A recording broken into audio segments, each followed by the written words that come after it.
Hello and welcome to the latest Manchester is Red podcast. I'm Sean McCormick, content editor at the Manchester Evening News Sports Desk, and I'm joined by Manchester United reporter Steven Railston, fresh off a nice breakaway. Nice little glow there, Steven. How are you doing? You all right?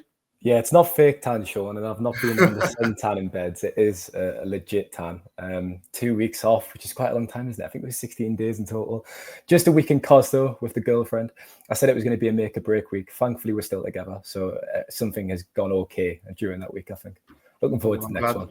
I'm glad that everything's sorted. Before we dive into today's podcast, of course, we offer a shout out to our sponsor, Saily, which is a brand owned by NordVPN. It's a new eSIM service app that you can use abroad if you're in desperate need of an internet connection. You can download Saily in your app store and use code Manchester at the checkout to get an exclusive 15% off your first purchase. For more information, please go to our description box. Right, so now those formalities are out the way. Obviously, we're going to talk all things Manchester United today, and sort of the big story in town at the minute, Stephen, is the pursuit of Bryan Mbeumo from Brentford.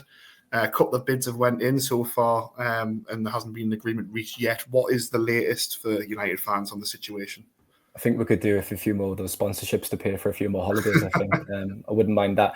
Yeah, obviously, Bryan Mbeumo's been the talk of the town, hasn't he, in the last few weeks here in Manchester. The first bid went in around 3 weeks ago. Second bid went in last week and improved. It was in excess of around £60 million, but it's fallen short of Brentford's valuation. So the clubs are still a little bit apart in what they think he is worth. And they'll obviously have to find a compromise. Now, Mbeumo has expressed his desire to move up north, which was the key kind of aspect of the deal, I thought, a couple of weeks ago. Obviously, other clubs were interested, Arsenal, Tottenham, and Newcastle as well, because he had such a fantastic season. But he did give encouragement that he wanted to move to United, which was key. And now it's just finding and agreeing a price, which is always going to be, I guess, a little bit difficult. It's an interesting one because you can't overpay in the market. And United have, over the last 10 years, famously overpaid for players. But they've often done it for players who carry more risk. You just look at Anthony, for example, the other summer when the cost and the fee just kept on going up with Ajax, and they just paid it, which was obviously very stupid and came to bite them on the bum in the end. But from Mbeumo, I don't know, it feels slightly different. Premier League proven. He's done it over a period, a couple of years now in the top flight, and we know what he can do in England. So he's arguably he's worth that money more than other players might be on the continent, I'd say. If it's going to be around 65, I think that's probably fair. 70 is probably asking it a bit too far. I'm not so sure. It's going to be interesting. It's going to rumble on for a little while. United would obviously like to get it wrapped up as soon as possible. Pre-season starts on Monday. Then they're heading out to Sweden for the first pre-season game of the tour. And then obviously, I think it's around 9 days or 8 days later, going to America for the Premier League Summer Series. So ideally, Mbeumo will be in place for the Leeds game in Sweden. But again, that will take a little bit of compromise between both clubs. But talks are continuing, and look, the player wants to join. So that's always a big thing, isn't it? And hopefully there'll be a resolution found sooner rather than later. And as you mentioned there, the player wants to join, and he's sort of proven in the Premier League. He scored 20 goals last season, which is obviously no mean feat. United triggered the £62.5 million release clause for Matheus Cunha, who obviously scored 17 goals himself. So I guess that's sort of a benchmark there. And Brentford are notoriously good sellers. If you look back at like Ivan Toney and Ollie Watkins and other players in the past who they've sold, they don't sell necessarily at the price that's right for them. Obviously, Phil Giles yesterday kind of came out and said that Mbeumo would be happy to stay in London if they don't get the price that they want. You spoke there about United sort of overpaying for players in the past. Is it a deal that United will walk away from if the price isn't right for them, or is it a case of they want Mbeumo at any cost? I think you've got to look at the market and see what else is out there, and then compare it to how much they're actually wanting for Mbeumo. Is there a player out there for a similar kind of fee who would have the same impact as Mbeumo would have? Because I believe he can hit the ground running in this team. And when you look at Ruben Amorim's system, he's surely a perfect fit. He'd fit like a glove, wouldn't he, into one of those number 10 roles, especially with Cunha on the other side. Potentially, United could go from having one of the worst attacks in the Premier League to one of the most formidable attacks in the Premier League next season if they land in Mbeumo alongside Cunha. But you're right, I think that Cunha deal, it kind of set the mark, didn't it, early in the window. That was agreed on the opening day of the transfer window for 62.5 million. That was obviously his release clause, and that will be paid in 3 installments. But I guess Brentford are well within the rights to kind of hang tough in negotiations at the end of the day. He's got another year left on his contract, but they have the option to obviously to extend for another 12 months. So essentially, he kind of has 2 years on his deal. They're not in a rush to sell, but having said that, he's obviously indicated he wants to move. I thought those comments were really interesting from Brentford sporting director, because he said, look, Mbeumo will be happy to stay, but let's be honest, he probably won't be, will he? he's obviously going to come out and say that because it would hurt their bargaining position and power in negotiations by saying otherwise. So I wouldn't be concerned about those comments at all, really. Phil Giles was just doing his job, wasn't he, and sitting down and speaking to Sky Sports and BBC about Mbeumo. And in terms of the window so far, obviously now we're at July 1st, where players officially start moving officially from club to club. United have brought in Matheus Cunha. They've obviously let a few players leave at the end of their contracts. What's your verdict on the window so far? I think it's easy to sort of compare United to the likes of Liverpool, who've already done a lot of business. City have done a lot of business. Would United be happy with where they're at the minute? Obviously, they've brought in someone with sort of real Premier League experience in Cunha, but nobody else so far. And Chelsea would probably have to be among those that you've probably been impressed with as well. Haven't they? They've moved at an impressive rate of knots alongside the clubs you mentioned. It's a difficult one. I thought, obviously, you couldn't have made much of a better start than announcing Cunha on the first day of the window, announcing that agreement, which was brilliant. But potentially, obviously, with pre-season starting on Monday, the players could report and come in. And Cunha aside, the squad's exactly the same. And United have just finished 15th in the Premier League, had one of the worst seasons ever in the club's history. And that's I don't know, it's a bit disappointing that. So it kind of hinges on this day really in the next week. If they can get him through the door, hopefully sooner rather than later, that would be obviously a tremendous addition.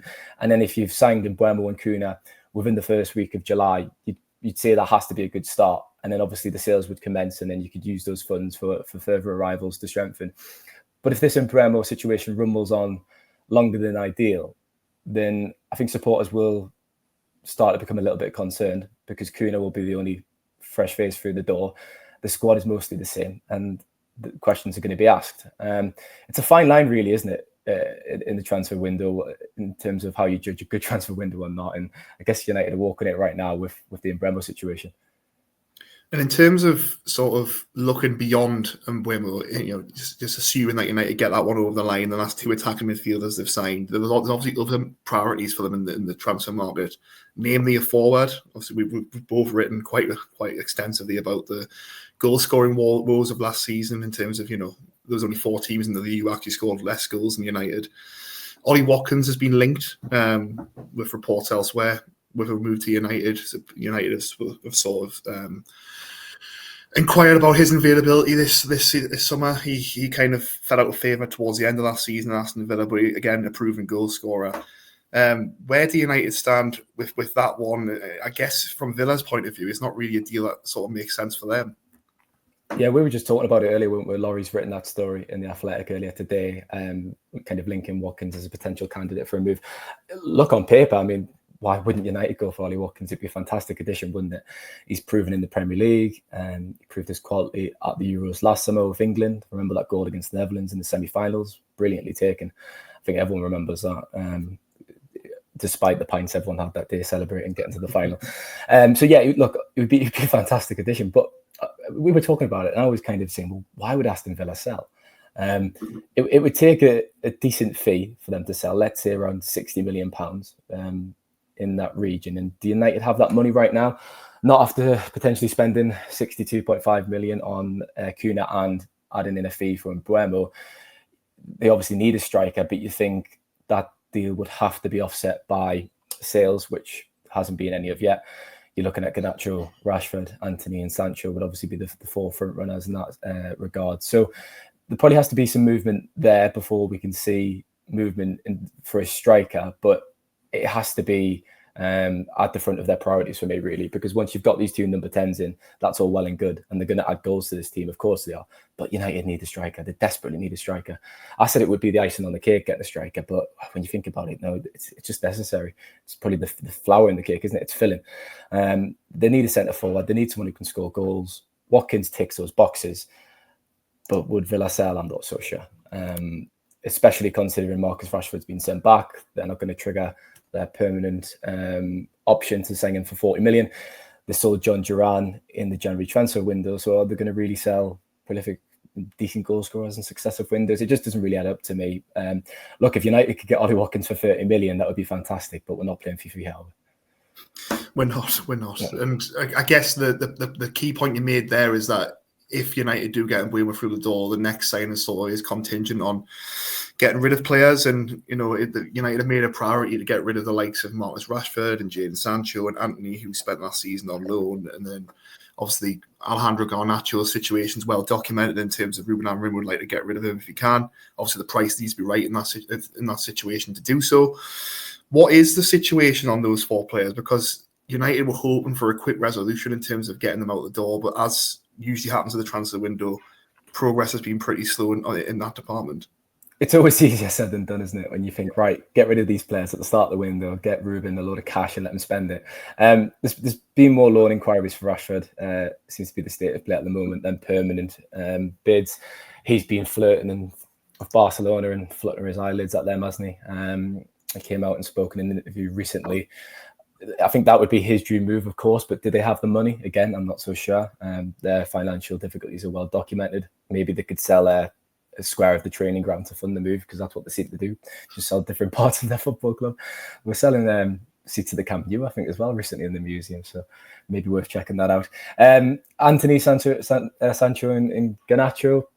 It sounds like a rubbish boy band, doesn't it? I think Garnacho's way more marketable and attainable, probably. He's got way more upside than either of those 2 players. I mean, maybe that's been a bit harsh on Anthony, because for whatever reason, he looked absolutely renewed and like a new player at Real Betis. So United should get a decent fee for him. I'm thinking maybe 25 million, 30 million. I think 32 is the fee they need to bank to avoid a loss on his transfer from Ajax. So, but again, can Real Betis afford it? There's a lot of talk about them wanting to sign him again on a permanent transfer. But whether they could actually afford that, you'd be the record signing, I think, as well, actually, if they would pay that 32.5 million. And I just don't see Betis having those funds available. Garnacho, you look at Napoli, don't you, and you look at Chelsea. Chelsea seem to be signing every man and their dog. So maybe we've got a chance, Sean, to move to Stamford Bridge if you fancy it, because I think everyone's going to play for Chelsea by 2030. So yeah, Garnacho to Chelsea might have some legs, but those 4 players are, as I said before, the obvious candidates to get out the door first. And between them, they should raise some decent money for Amorim to play with. It just might take some time. Just so on that Chelsea point as well, if you look at the fact that they're paid £55 million to sign Jamie Gittins, who is a good player, don't get me wrong, but is still the same age as Alejandro Garnacho, and Garnacho's got 2 years now of proven Premier League experience where he does, bag the goals and assists and stuff like that. Gittins has a good record in the Bundesliga, but do you think that sort of has to be the benchmark then for United? If he's going for 55 million, do United hold up 55 million, or do they have to soften that stance to get rid of a player who, if he stays at the club, it could become problematic, because clearly the relationship between him and Amorim is a bit fractured? Well, that's the problem, isn't it? It's difficult because the whole football world now knows that United want to sell Garnacho. That kind of fallout towards the end of last season, Amorim then took him on the post-season tour, which I thought was an intelligent move, because it kind of made things look like everything was rosy and everything was fine and sent out the right message. But the reality is, everyone knows that United want to sell Garnacho now. I mean, everyone's seen his social media post, didn't they, the other day? It's probably a storm in the teacup. He is still very young, but he just does daft things, doesn't he, for a young lad, which I suppose everyone does at a young age. But he's got to be more understanding of his behaviour and the consequences it has. And his little brother doesn't help either, who's always running his mouth on social media. So if United can bank a decent fee for Garnacho, that would be a huge positive. But I think you're right. I think 50 million has to be the benchmark. You mentioned Jamie Gittins. Is an interesting story, actually, Sean. It was in 2021. I was just checking the date there. 2022, March 2022. Dortmund's under-19s came and played at Leeds Sports Village, which is where United's academy played. And they played United. And me and Samuel were along at that game. And Jamie Gittins, it was 2-2 in normal time, and then it went to penalties and Dortmund won. But Jamie Gittins scored both of the goals in that match, and he was 16 years old. And I remember me and Samuel chatting about him, thinking, bloody hell, who is this lad? Same agent as Sancho, which obviously caught the eye at the time, playing for Dortmund, which you think, well, clear parallels there. Sancho was in his first season at United at that point, and I did a piece the other week, actually, before I went on holiday, and just looking at their careers, and Gittins is now leapfrog Sancho already. At that point, Sancho was playing at Old Trafford in the Premier League in front of 75,000 fans. Gittins was playing at empty Leeds Sports Village at 16 years old, and yet now he's overtaken Sancho. And I think that says a lot about Sancho, actually, and how his career has kind of fell apart over the last few years. And I actually think it's a bit sad. Sancho hasn't helped himself, of course, but I always say it sounds like a massive hipster thing to say, but I love watching Sancho in the Bundesliga. And just to see how he's kind of regressed and fallen apart, I think there is an element of sadness there, definitely. So, and the clubs he's been linked to this summer as well, I think says it all. I think Fenerbahce were one of the clubs recently linked with him, and there you go figure. I just sort of touching on that point as well. Obviously, he's a player who United simply have to get rid of this summer. He's got 1 year left on his remaining deal at Old Trafford, but Chelsea refused to pay the £25 million obligation and then have paid £55 million for Gittins. And where does that leave? Sean, how embarrassing is that? I mean, well, yeah. We'll just say it plainly, it is hugely embarrassing. And they can say it's because of wages, but if he was good enough, they would stump up those wages, wouldn't they? It's hugely embarrassing for Sancho. 100%, it is embarrassing. And I suppose the sort of question now remains is, where do United go from here? Because clearly Sancho needs a new club. United need to break free from the sort of the failure of the deal. They've got to bank some sort of fee, but what sort of fee is that? And as you say, what level of club is he going to go to? Because if Chelsea aren't going to pay £25 million for him, where does that then leave him, and where does that leave United? Well, it's probably around the 20 million mark. However, who's going to pay that? Are Fenerbahce going to stump out £20 million? I could see him going to a club like that, maybe in Saudi Arabia. But again, it's just sad really to see how his career has deteriorated, because when he arrived in Manchester, he had the world at his feet. He was one of the finest prospects in Europe, and now he's kind of washed up, and he's 24, I think. So, I mean, it's all gone wrong in such a short period of time. And at that age, you should really be pushing ahead in your career and coming into kind of your best part of your career in your middle 20s. So, yeah, it's a shame. But again, no one else to blame but Sancho. He has to take responsibility. And just moving away then from sort of departure talk, and you kind of touched it earlier in the podcast, but you know, United players return for pre-season next week. The squad more or less looks the same. Obviously, Cunha's through the door. The hope and Mbeumo's going to be through the door. The likes of Johnny Evans is left, Christian Eriksen's left, Victor Lindelof's left. But other than that, the squad is still the same as last season, and the squad is pretty big. If you look at the sort of position by position, there's a lot of competition for places, and sort of a big squad for a team that isn't going to be in Europe anymore. Obviously, last season, there's a lot of games in Europa League.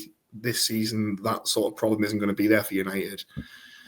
First of all, what sort of, what's it going to look like in pre-season? And I guess second of all, Amram spoke about having a sort of shorter squad next season, how that could help them. There's going to be quite a few, maybe even surprises later in the window, because if you look at that squad and you look at the depth of positions, there's players who we haven't spoken about with potential exits who, when it gets to sort of like the gritty end of the transfer window in August, may be up for sale. Well, Malacia should be a gunner. It's just the problem is it's finding a market for these players, isn't it? I mean, You make a very good point, but I mean, look at Casemiro, for example. There was logic in keeping him if United were in Europe this season, because he'd obviously delivered his stronger performances in the Europa League and looked way more comfortable with kind of the demands of that competition against continental sides. But now they don't have Europe. I mean, you'd love to sell Casemiro. Who's going to buy him? I mean, that's the thing. And you could say that about a lot of players in those scores. I think I actually said on the podcast before, I went on the holiday, I was at Malacia as at final. He was at PSV. Just shows how much I cared. I mean, they cover that story, so I did know he was at PSV. But I mean, he's become such an irrelevance. He's had a really bad time.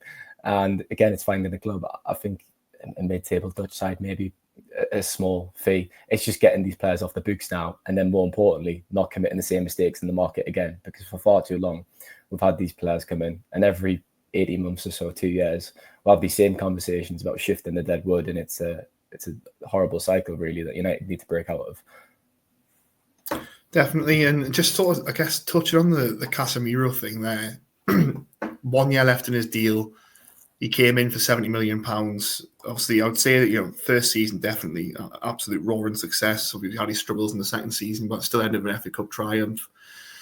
Third season, he's ended strongly with Amram, but as you said, it was more in Europe where he kind of had a bit more time on the ball and could sort of, dictate the game a bit more than he would do in the Premier League. I guess it's sort of not necessarily just with him, because if he does stay, then he does stay. But there is going to have to be some sort of ruthlessness, I guess, with this United squad, because there's got to be money coming in, and if it isn't coming in from the players who you want to shift on, the likes of the Deadwood, then I guess a Casemiro, say if there is Saudi Pro League interest, does become sort of a sellable asset. And there has to be ruthlessness because they finished 15th in the Premier League and had a minus goal difference of 10. Like, when me and George were chatting about it and players that could be sold, and like no one should be safe in that squad, absolutely no one.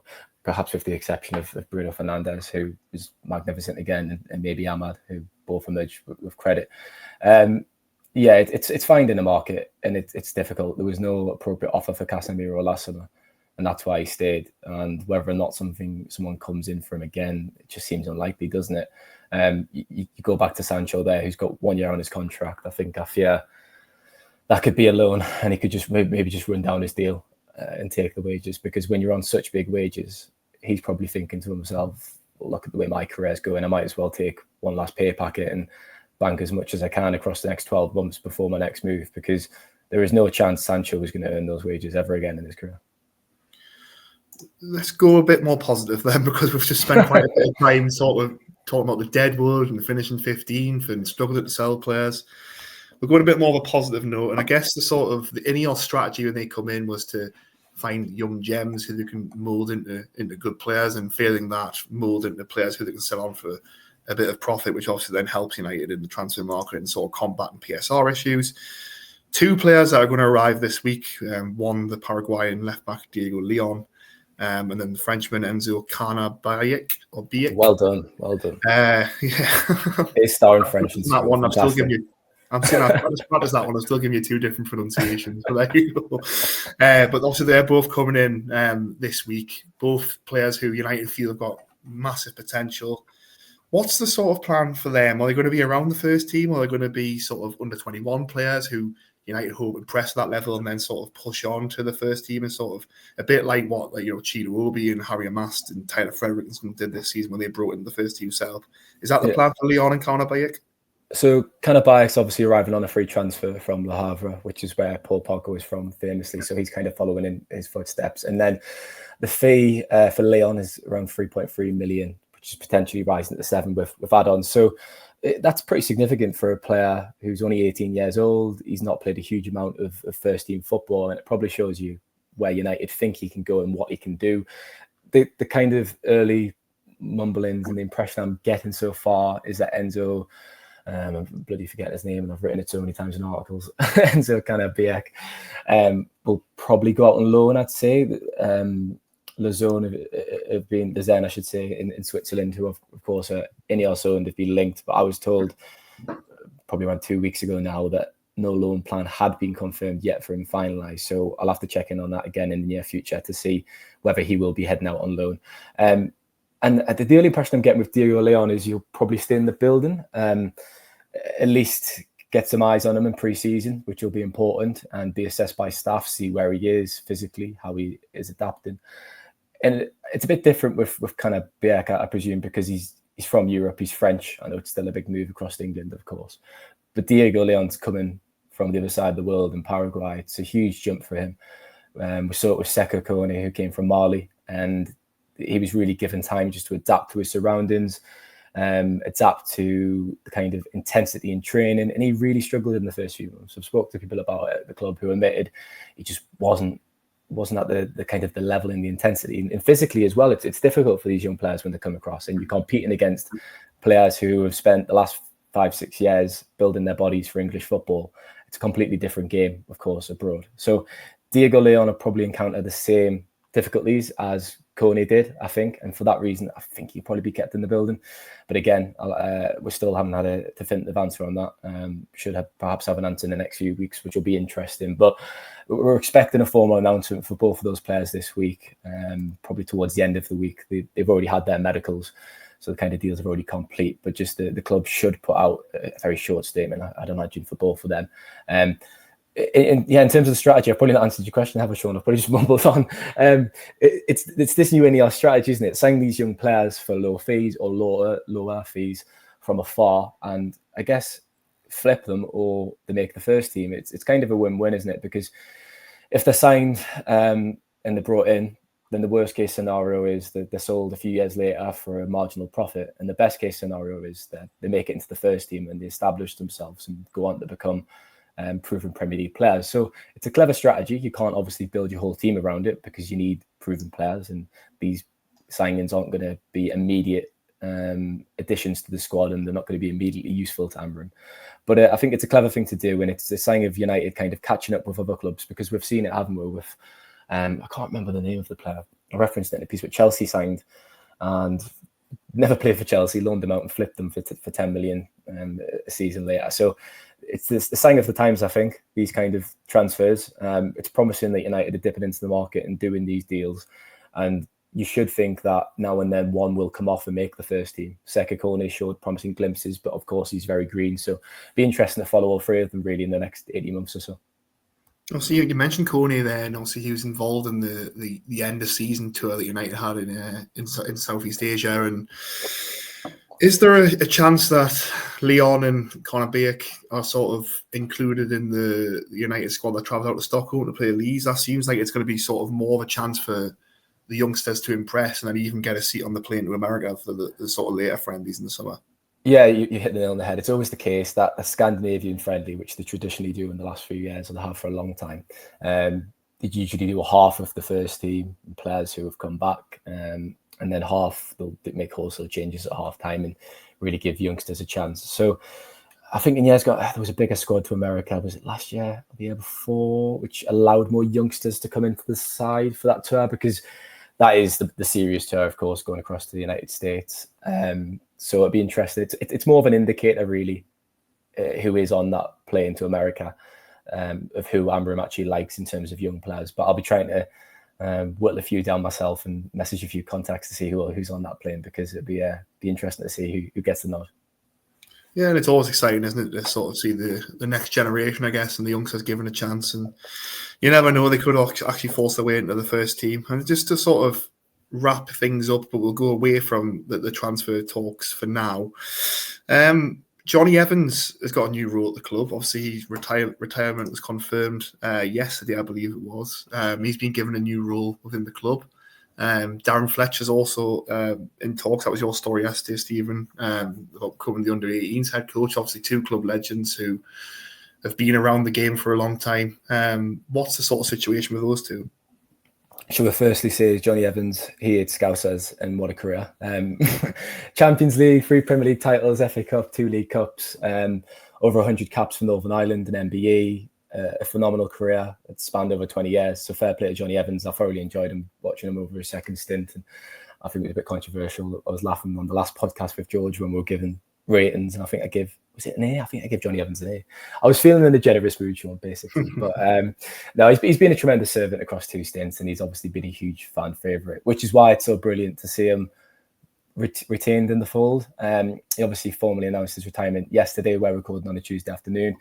So I think that was announced around 2 p.m. on Monday, wasn't it? But the club also confirmed that he was going to become the head of loans. So essentially taking over from the role that Les Parry did. Les Parry left the club last year. He looked after loans and arranged them. But his role wasn't officially replaced. Nick Cox and Travis Binion and a few other staff, including Darren Fletcher, actually were looking after loans. So he fills that void and comes in, and he's surely a fantastic addition. It's such a cliche, isn't it, when people say he knows the club. He knows the club. But Johnny Evans, he does know the club. I love videos like that. So he comes in, he knows the club. He's well respected in the academy, a fantastic role model, and it should be a really good addition for that role, I think. And then Darren Fletcher, the same can be applied, really. There's been a few different names put to us in the last few weeks over who could be the potential under-18 manager, because, of course, Adam Lawrence left in May. I reported that at the beginning of May that was expected to happen, which was probably a bit of a shock in some quarters, because Lawrence has had such a successful time with the under-18s. With the FA Youth Cup aside, that kind of eluded him, but he did win a treble in 23-24. But obviously United are now looking for his replacement, so big boots to fill. But Darren Fletcher could certainly fill them. He's obviously now open to it because his 2 lads, Tyler and Jack, have kind of progressed now, and they should be in the under-21s kind of squad from this season coming up. I'd say they've moved on from the under 18 group. So I guess you'd have kind of shouts of nepotism and stuff like that, wouldn't you, if Darren Fletcher was in charge of the under 18s and the two lads were in the team. So he's kind of bided his time. He's got ambitions to go into management. So it just makes a lot of sense. And he's actually been really important in the academy over the last few years, Darren Fletcher. He was obviously the inaugural technical director in March 2021, and then he became a first team coach after Ratcliffe got the keys to the castle and gained control of football operations. He was obviously part of Eric Ten Hag's staff and then part of Ruben Amorim's staff. And throughout that period, he's kind of been the conduit between the academy and the first team. He's got impressive knowledge of all the players.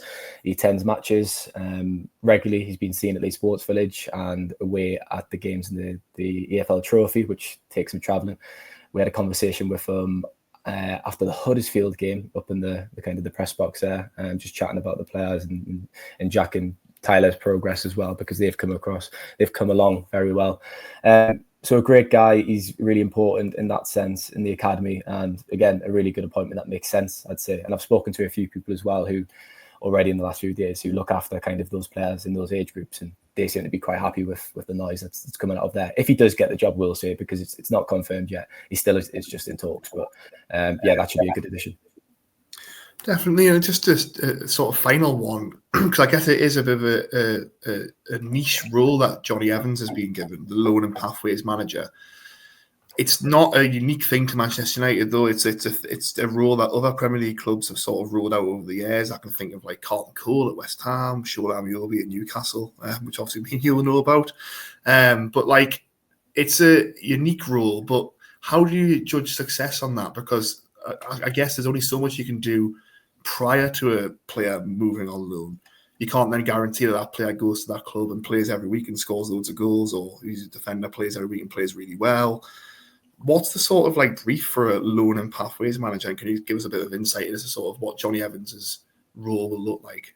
Well, firstly, arranging loans, obviously. So going out there, speaking to clubs and getting the best fit for a young player in the academy, and then checking in with that player. So Les Parry used to go and visit players. I remember speaking to Will Fish, who would be visited by Les Parry quite regularly up in Edinburgh. And that's not child minding. That's just kind of checking in, seeing how he is, how he's feeling, maybe going for a coffee, chatting about things. So United do that with all the young players, keep checking in on them. So that kind of fell to Travis Bigney and Nick Cox, and again, Darren Fletcher in the last year or so after Les Parry's departure. So he'll assume all those responsibilities. It is a tricky role, though, because in terms of kind of judging on success, loans are really tricky. And when you speak to kind of representatives of players, and they'll always say, well, first loans especially are notoriously tricky.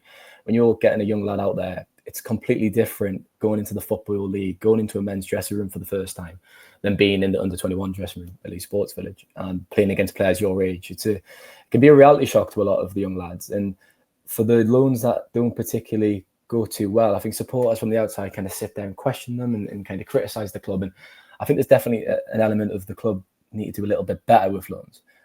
But also it is very difficult. And those loans that don't go well will always teach a player something. And it does sound like a kind of PR spin, but even kind of people around players will say that, whether that be family members or coaches or representatives, they kind of told that line as well. So if everyone's saying it, there must be something in it. And there's plenty of examples. Rhys Bennett, for example, who was at Stockport, on the face of it, had a torrid time because he never played.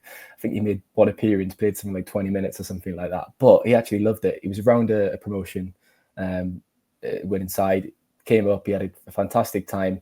In training, he learned a lot, and then he went to Fleetwood last season and had a tremendous time. And Nick Cox actually brought up that example when we spoke to him ahead of the Youth Cup semi-final, which would have been around May or April time. And he pointed at Rhys Bennett and said, "Well, he's the kind of perfect example." And I agree with that. So look, it is difficult because sometimes the optics of these loans aren't particularly good, and who knows, maybe Johnny Evans will start getting some stick in a year's time when a player's been shipped out somewhere and isn't playing. But it's never really necessarily it's not going to be Johnny Evans' fault, is what I'm trying to say. So it'll be interesting to see how it develops, but I'm sure it'll be a good addition for the role. Brilliant. Well, we'll wrap things up there for this latest Manchester is Red episode of the podcast. Stephen and I will be back later this week, I believe Thursday, to do another recording. So hopefully by then we'll have some progress on the transfer front. Hopefully Bryan Mbeumo is closer or even through the door. I'll top up my tan as well, I think, with this weather outside. Not that it's needed. Oh, your tan's looking brilliant, Stephen. the heat at the minute in the country, you might well do that. But yeah, we'll leave that on your tan.